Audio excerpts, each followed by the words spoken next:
What if the person who finally saw you was the last person you were still waiting on? And what if the night they finally looked was the same night you had already decided to stop being found? She was dressed for a goodbye nobody knew was coming. He was about to feel a loss he didn't have the language for yet. And the rain outside that penthouse window. It already knew how this night was going to end. Before we go any further, if this kind of story is what you came here for, real emotion, slow burn, the kind of love that earns itself, go ahead and subscribe right now. Hit that notification bell so you never miss another one. And if you know someone who needs to hear a story like this tonight, share it with them, trust me. They will thank you later. All right, let's go back to the beginning, because to understand this night, you have to understand everything that came before it. There is a certain kind of silence that only exists in rooms built by powerful people. Not the silence of emptiness, but the silence of choice. The kind that says, I have decided nothing in this room will touch me unless I allow it. Haejin Ryul had been building that kind of silence his entire life, room by room, decision by decision, year by careful year. By the time he was 34, his penthouse on the 48th floor of the tallest building in the district was not just a home. It was a monument to everything he had refused to feel. And for 8 months, Kalari Nyx had worked inside that silence 3 evenings a week. She had learned its rhythms, its rules, the way it thickened when he was under pressure, the way it softened barely, almost imperceptibly, when he thought no one was paying attention. She had paid attention. That was, perhaps, her first mistake. But tonight was different. Tonight, Kalari Nyx had made a decision of her own. And the silence in that penthouse, it was about to mean something completely different. This is the story of one night, one shift, and 2 people who almost missed each other entirely. She had spent 8 months being invisible to him. Tonight, she wasn't even trying to be seen, and somehow, that was the loudest she had ever been. She arrived at exactly the time she always arrived. That was intentional. Kalari Nyx understood that the most invisible exits were the ones that looked exactly like every other entrance. So she wore her usual black, carried her usual leather portfolio, nodded at the usual security detail in the lobby without breaking stride, took the elevator to the 48th floor the way she had taken it for 8 months, standing straight, breathing slowly, eyes forward. But tonight was not usual. Tonight, she had a return flight booked for 6 a.m. Her apartment, the one she had been subletting since taking this contract, had already been quietly, efficiently packed. 2 bags, everything that mattered, everything that didn't, left behind without ceremony, the way she had learned to leave things that no longer served her. She stepped off the elevator and into the familiar cool air of the penthouse workspace. The city sprawled below the floor-to-ceiling windows, glittering and indifferent. Rain was beginning to track thin lines down the glass. She noticed it the way you notice something beautiful that you are saying goodbye to, without letting yourself stop walking. Haejin was at his desk across the open room, dark suit, head slightly bowed over a document. He did not look up when she entered. He never did. And for the first time in 8 months, that didn't hurt. That was how she knew she was ready. She set her portfolio on the work table, opened her laptop, pulled up the final acquisition report she had been preparing for 2 weeks, the one that would essentially make her role here unnecessary because she had designed it that way. Clean, complete, her professional goodbye wrapped in a document he would probably read after she was already on the plane. She sat down. She began to work. And across the room, Haejin Ryul turned a page. Neither of them spoke. But something in the air was different tonight. And it would take him exactly 47 more minutes to figure out what. Every decision Kalari made about Haejin Ryul started with a lesson she learned from someone else entirely. A woman she never met, in a city she had never visited, who made the same mistake Kalari was determined never to make. Her name was Adiz. Not Kalari, not yet relevant to this story directly, but entirely responsible for the version of Kalari Nyx who walked into Haejin Ryul's penthouse with armor already fastened. Adiz was Kalari's older sister by 4 years and her closest friend by choice. She was warm where Kalari was careful, expressive where Kalari was measured. And 14 months ago, Adiz had spent the better part of a year quietly, devotedly loving someone who treated her investment in him like background noise. He was not cruel. That was the complicated part. He was simply absent, present in the room, absent in the ways that mattered. He never registered the effort Adiz poured into understanding him, never noticed when she adjusted herself, her schedule, her moods, her expectations to fit around his life more smoothly. And when she finally, quietly, stopped, he looked up one afternoon and said, with genuine confusion, "You seem different." Different. 8 months of invisible devotion, and the word he reached for was different. Kalari had held her sister while she processed that, had listened without interrupting, had handed her tea and said nothing for a long time because sometimes nothing is the only honest response. And then, quietly, she made a promise. She would never arrange herself around someone who wasn't looking at her. Not her time, not her talent, not her care. If she was going to be in someone's space, she would be there as herself, fully and without apology, or she would not be there at all. That promise is what made her so good at her job. And that same promise was what was walking her out the door tonight. She had kept every part of it. She had just not expected it to feel quite this much like losing something. He didn't know what was different. He just knew something was. And Haejin Ryul had not built everything he had built by ignoring the things he couldn't immediately name. He noticed it at 9:51. Not her, not specifically, not yet. What Haejin Ryul noticed, in the way that men like him notice things, sideways, instinctively, without making it visible, was that the room felt different. He had spent enough years reading environments to know that a room's feeling was rarely about furniture or lighting. It was about people, the energy they carried, the intention underneath their movement, and something about the energy in this room tonight. He turned a page without reading it. His eyes stayed on the document. His attention had quietly, without his permission, shifted. Kalari was at the work table, laptop open. The soft, familiar sound of her typing, a rhythm he had apparently memorized without realizing it, was present, but altered somehow. Not the speed, not the sound exactly, something underneath it. She wasn't tense. That was it. Kalari Nyx was almost always carrying something, some degree of professional alertness, the kind that kept her precise and prepared. It was part of what made her exceptional at her work. You could feel it in the way she held herself, not stiff, but ready. Tonight she was not ready.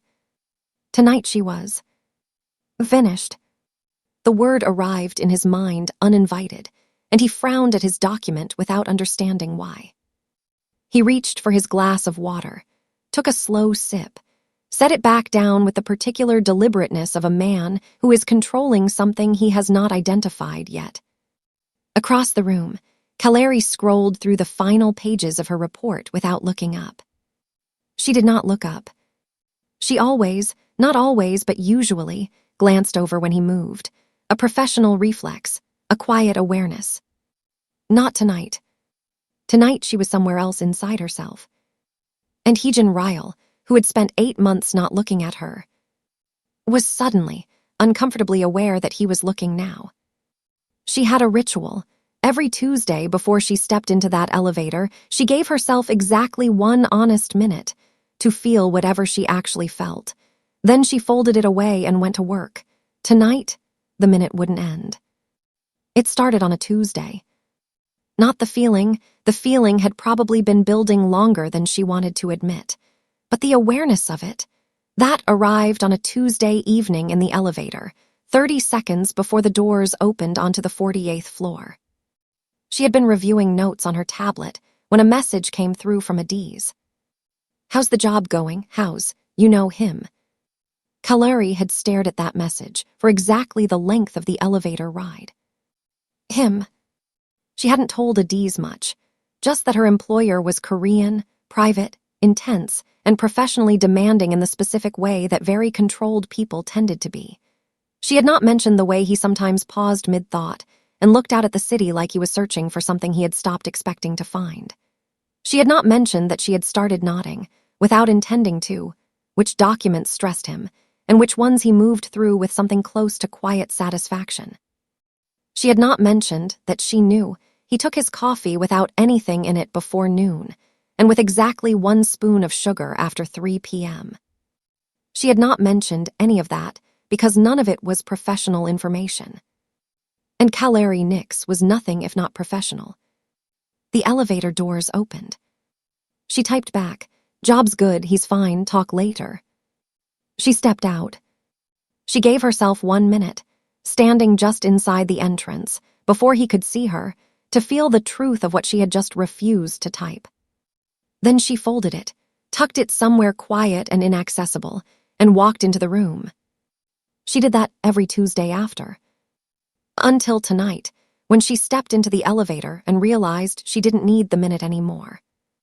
Because she had already made peace with it. She wasn't going to fold anything tonight. She was just going to finish and leave. So why did the city look so beautiful from up here tonight? In 8 months, she could count on one hand the number of times he had said her name. Not Ms. Nyx, not a professional address, her actual name. So when he said it tonight, in that voice she felt it in a place she had very carefully tried to close off. Kalari. She did not react immediately. That was muscle memory, the particular stillness she had developed around him, the discipline of not letting things land too visibly. But her hands stopped moving over the keyboard for exactly 2 seconds before she resumed. She kept her eyes on the screen, professional, unbothered, the performance of a woman who had not just heard her name in his voice and felt it move through her like weather. A pause. This projection in section 4, his voice was measured, even, the voice of a man who chose every word before releasing it. "You've shifted the acquisition timeline by 6 weeks. "I have." She saved her document, turned, finally, to look at him across the room. He was looking at her. He was actually looking at her. Not at the space near her. Not through her the way powerful people sometimes looked through people they had decided were functional rather than significant. At her, with the particular focused attention he normally reserved for documents that required his full concentration. It lasted 3 seconds. She held it without flinching, without softening. This was not the moment she had hoped for once quietly in an elevator. That moment had expired. What remained was something calmer, something that belonged only to her. "The original timeline had 2 redundant approval stages," she said, her voice even. "Removing them doesn't create risk, it creates efficiency. The full breakdown is on page 9. He looked at her for 1 more second. Then, all right. He returned to his documents. She returned to hers. But her heart was doing something inconvenient, and across the room, Haejin Ryul had not actually read a single word since he said her name. Something was wrong. Or maybe something was finally right. He didn't know yet which one it was. But he was going to figure it out tonight. She had built her exit so cleanly, so professionally, that he would only understand what she had done long after she was gone. That was the thing about Kalari Nyx. She never made a mess when she left. She just disappeared and left everything better than she found it. He read page 9. Then he read it again. Haejin Ryul was not a man who needed to read things twice. His mind was the kind that processed information in clean, efficient passes, absorbing, filing, concluding.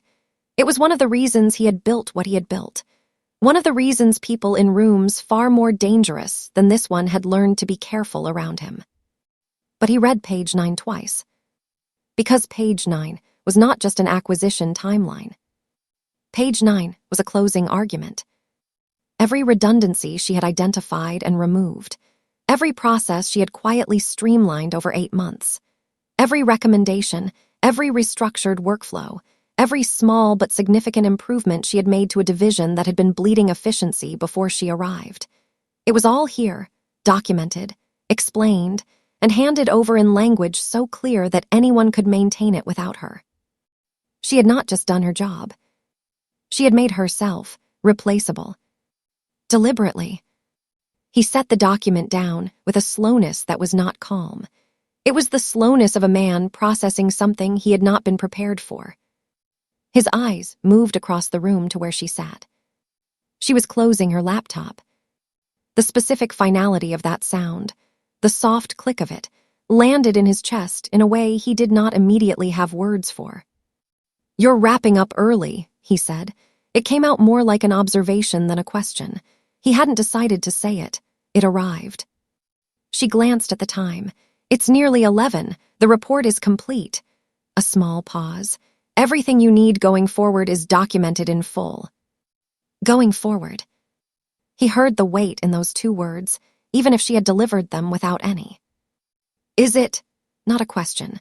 A man buying himself time while something in him rearranged quietly. It is.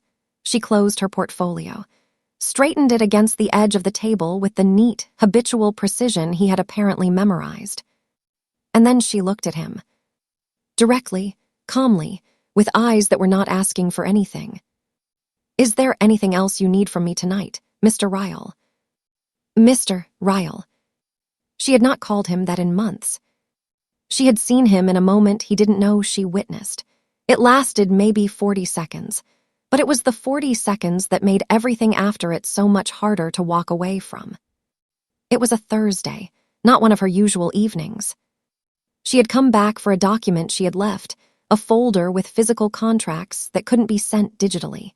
She had her own access card by then, cleared for standard entry during business hours and on her scheduled evenings. Coming back unscheduled was unusual but not prohibited. She had not expected him to be there. She had not expected him to be that.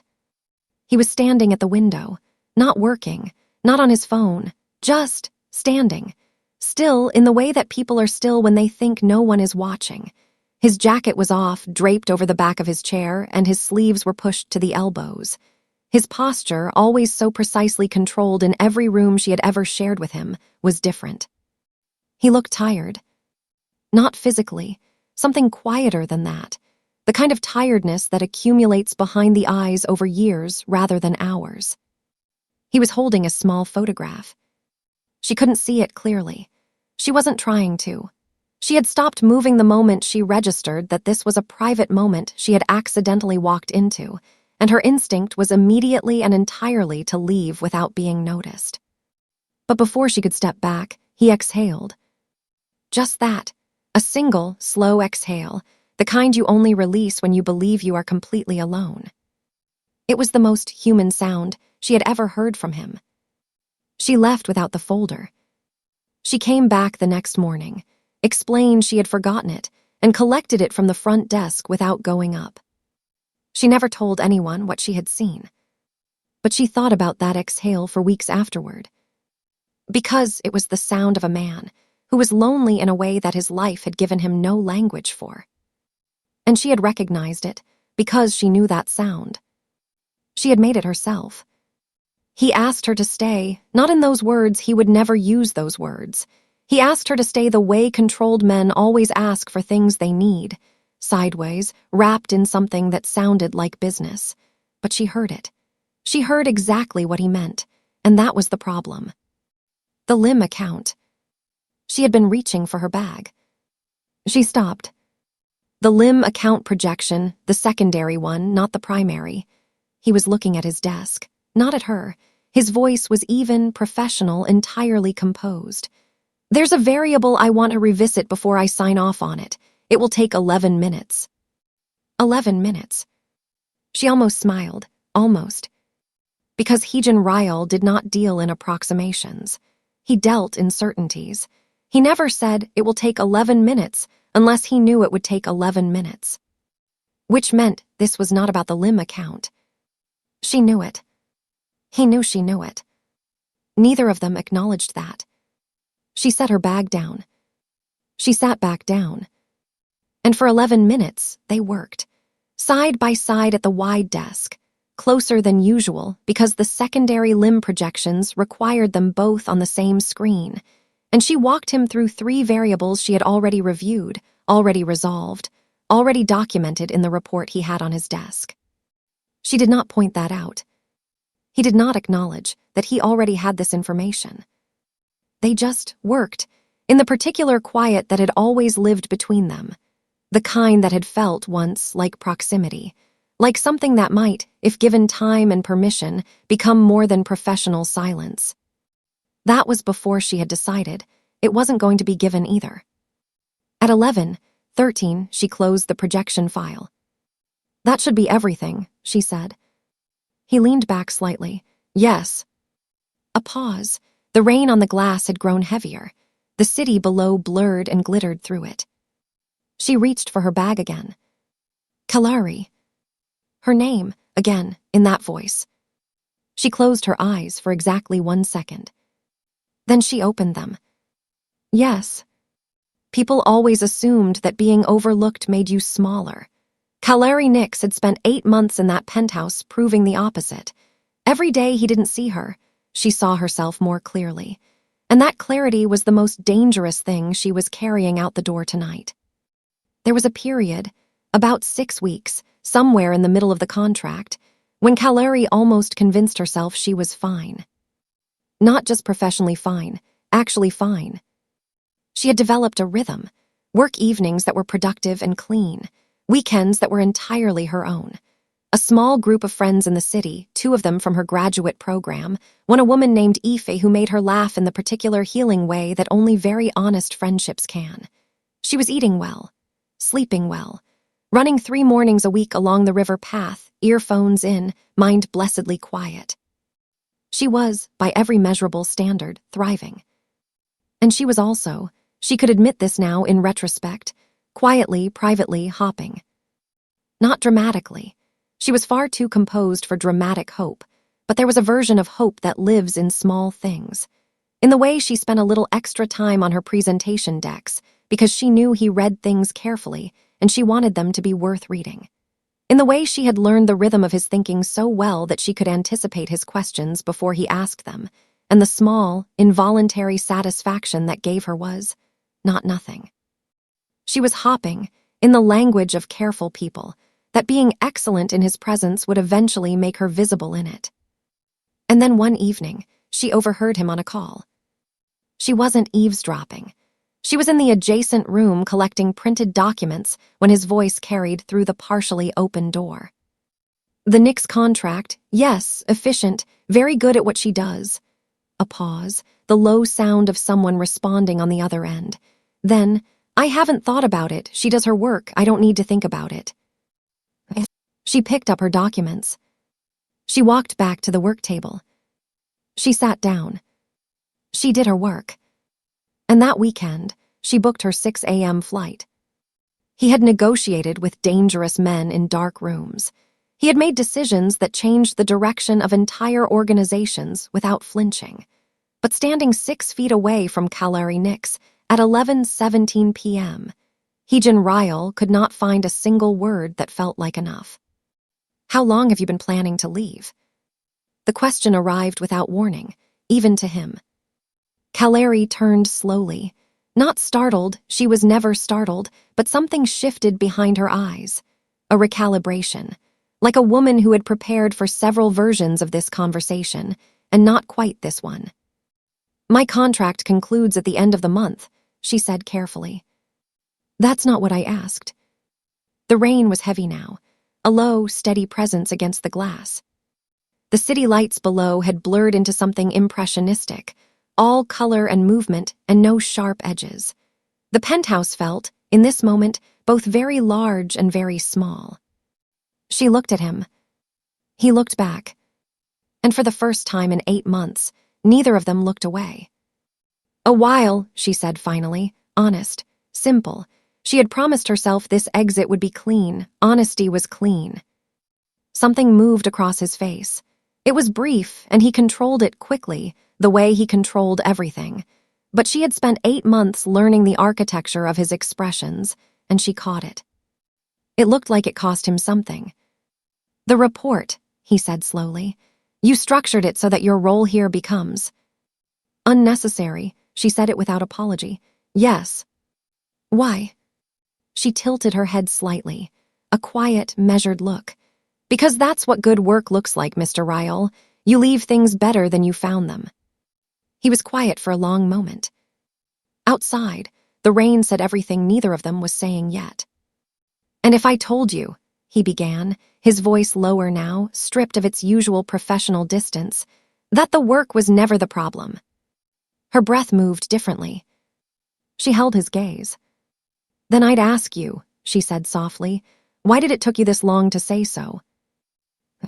The city shimmered below them. Neither of them moved. And the night held its breath. She asked him why it took so long, and Haejin Ryul, the man who had never struggled for composure a day in his adult life, didn't have an answer ready. That silence told her more than any word he could have chosen. He turned toward the window. Not away from her, not exactly. More like a man who needed something solid to look at while he located something honest inside himself. The rain tracked slow lines down the glass.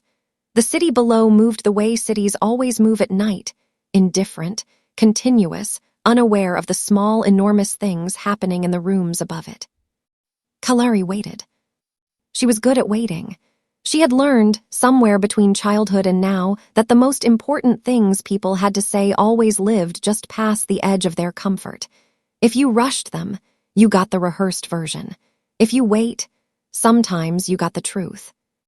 My father, Haejin said finally, was a man who loved my mother in a way that dismantled him. She hadn't expected that. She stayed still. Not badly, he wasn't. He didn't hurt her.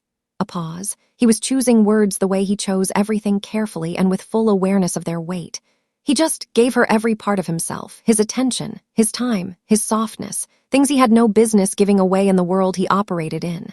His jaw tightened slightly. And when she got sick, and then when she was gone, there was nothing left of him that knew how to function. He had distributed himself so completely that without her, he simply stopped. The rain. The city. The particular silence of a man, saying something he had never said out loud. I watched that, Haejin continued, quieter now. I was 15, and I decided. He stopped, almost seemed to hear himself. The corner of his mouth moved, not quite a smile, something more like recognition. I decided that was a weakness I would never allow myself. Kalari was quiet for a moment. And did it work? She asked gently. He turned from the window then, looked at her directly, openly, in a way she had never seen from him, something unguarded and slightly undone. Until recently, he said. Her heart did something she didn't give it permission to do. She looked down briefly, gathered herself. I looked back up. Haejin, his name, not Mr. Ryul, his name in her voice for the first time. Loving someone doesn't have to dismantle you. A quiet beat. It's only dangerous when you do it in silence, alone, while the other person has no idea. He absorbed that. The room absorbed that. And somewhere in the city 48 floors below, a church bell rang 11:30 into the wet, dark air. She had carried it for 8 months, folded it down every Tuesday, packed it away with her apartment, booked it onto a 6 a.m. flight, and now, standing in this rain-washed room with this man who was finally looking at her, she had to decide whether to put it down or take it with her. She had a speech. Not a dramatic one, not rehearsed in front of a mirror or written down anywhere.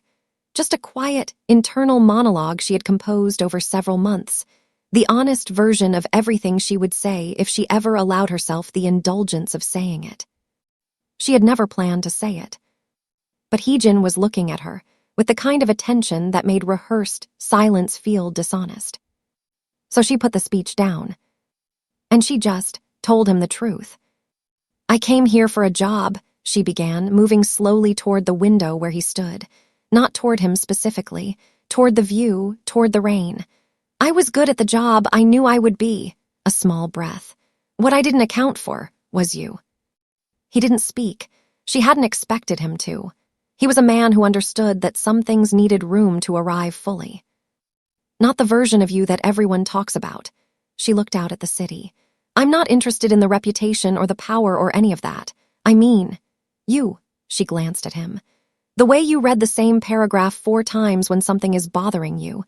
The way you take your coffee varies depending on the time of day, and you've never once explained that to anyone, but it's completely consistent. The ghost of a smile. The way you looked out that window 6 months ago on a Thursday when you thought you were alone, and exhaled like you had been holding your breath for years. His stillness changed quality. Something in it became very attentive. "You saw that," he said quietly. "I left without the folder I came for." She paused. "I didn't want to interrupt something private." A long moment.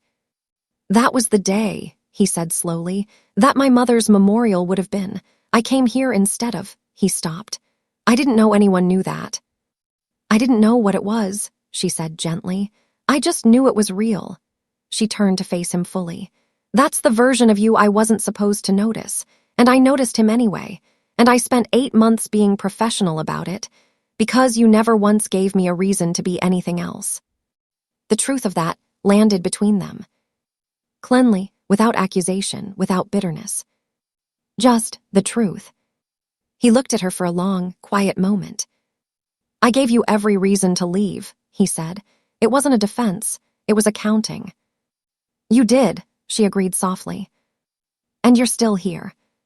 She looked at him, at this man who had just handed her the most unguarded version of himself, carefully, imperfectly, but genuinely. "I'm still here," she said. The rain answered for both of them. There are moments in life that don't announce themselves. They don't arrive with music or grand gestures or the right lighting. They just happen, quietly, inevitably, like something the universe had been patiently waiting for 2 very stubborn people to stop resisting. He moved first. Not dramatically, not with the kind of decisive authority he brought to every other moment of his life. He moved the way people move when they are doing something they cannot take back, and they have decided, consciously, fully, without reservation, that they don't want to. 2 steps, across the space that had separated them all evening. He stopped in front of her, close enough that she could see the rain light reflecting in his eyes, close enough that the particular scent of him, something clean and dark and quietly expensive, was no longer background information. He looked at her the way he had been looking at documents all evening. Like she required his full attention. Like she deserved it. "I have been," he said carefully, "extraordinarily careless with something that was right in front of me." She held his gaze. "Yes, you have." Something in him almost smiled. The closest version of it she had ever seen on his face, not polished or performed, but real, slightly undone, slightly new. "I don't know how to do this," he said, and the honesty of it, from a man who knew how to do almost everything, was the most disarming thing he had ever offered her. "Do what?" she asked softly. "This," he gestured a small, slightly helpless movement between them. "Whatever this is, I don't have a framework for it. I don't have a precedent. A beat. I've spent a very long time making sure I didn't." Kalari was quiet for a moment. Then she said, "Neither do I, not really," she exhaled slowly. "But I think it starts with both people deciding they want to find out." He absorbed that. Outside, the clock somewhere in the city found midnight and rang it out into the rain. And Haejin Ryul, who had built walls and empires and an entire architecture of emotional distance, reached out slowly, carefully, and took her hand. Not dramatically. Just deliberately. The way he did everything when it actually mattered. Her fingers stayed in his. And neither of them spoke for a long, full, necessary moment. Because some things don't need words. They just need 2 people, finally in the same place at the same time, choosing to stay. She had a 6 a.m. flight, and somewhere around 12:30 a.m. she made a phone call, not to cancel it dramatically, not because he asked her to, but because she had spent 8 months making decisions based on what she was protecting herself from, and she wanted, just this once, to make one based on what she was moving toward. They were still at the window. Tea, now, he had made it himself, quietly, without asking if she wanted some, simply placing a cup near her hand the way people do when they have decided to take care of someone and are still figuring out how to say it in words. She had wrapped both hands around it and said nothing, and that had been exactly right. The rain had softened. Not stopped, just gentled, the way rain sometimes does after it has said everything urgent and is now just keeping you company. "My sister is going to have a lot of thoughts about this," Kalari said. "Your sister." Adiz, 4 years older, significantly louder. A small pause. "She's going to want to meet you." He considered this. Should I be concerned? Probably. Kalari smiled into her tea. An actual smile, warm, unguarded, the one she didn't perform. She has opinions about men who take too long to see what's in front of them. He was quiet for a moment. "She would be correct," he said. Kalari glanced at him. He was looking at her again. In that way. The way she had stopped hopping for and was now going to have to completely reorganize herself around. "I would like," he said carefully, "the opportunity to do this properly, whatever that means for you, at whatever pace makes sense to you." He paused. "I'm aware I have ground to make up." "You do," she agreed without cruelty. "I'm willing to." She studied him. This man. This complicated, guarded, surprisingly tender man who had taken 8 months to look at her and approximately 40 minutes to take her breath away once he finally did. "I canceled the flight," she said quietly. Something in his face shifted, opened, just briefly. "When?" "About an hour ago," a beat. "Before you asked me to stay, before any of this." She looked at him steadily. "I canceled it because I wanted to, not because of you." He understood the distinction immediately. She could see it. "Good," he said softly. "It should always be because of you." She looked back out at the city. The rain. The soft, persistent glow of a world that had kept moving all night, while two people stood still long enough to find each other. "So," she said eventually, "what now?" He was quiet for a moment. "Then, now, I learned how to be someone worth staying for." She didn't answer right away. She just let that land where it needed to. And then, softly, she said, "I think you already started. Every love story is also a lesson. And this one, this particular story about a man who built walls and a woman who refused to climb them, this one has something to say to every single person listening tonight." They stayed until morning. Not dramatically. Not in the way stories sometimes manufacture a perfect ending out of borrowed light and convenient timing. They stayed the way real things stay, imperfectly, honestly, with a lot still unresolved and a lot still to be figured out. Haejin made more tea.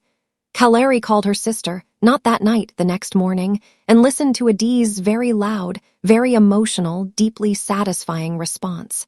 There were subsequent evenings, dinners that were not business, silences that were not distant, conversations that went places neither of them had allowed conversations to go before.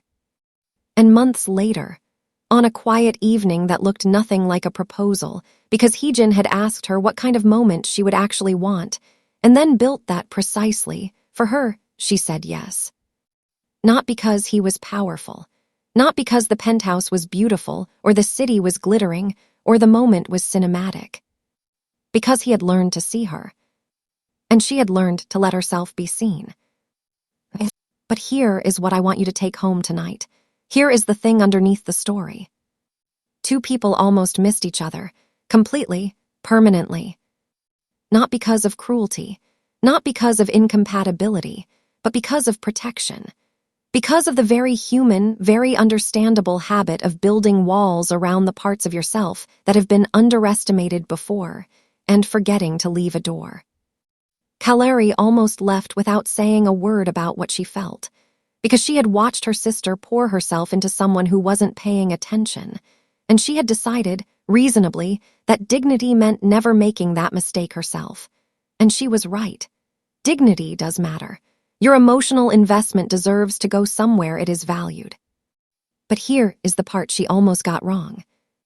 Leaving quietly is not always the same as leaving wisely. Sometimes the honest thing, the brave thing, is to say once clearly, without desperation or performance, "I was here. I noticed you, and you missed it," not to force an outcome, not to demand to be chosen, but because the truth, spoken cleanly, belongs to you. It is yours to give or to keep.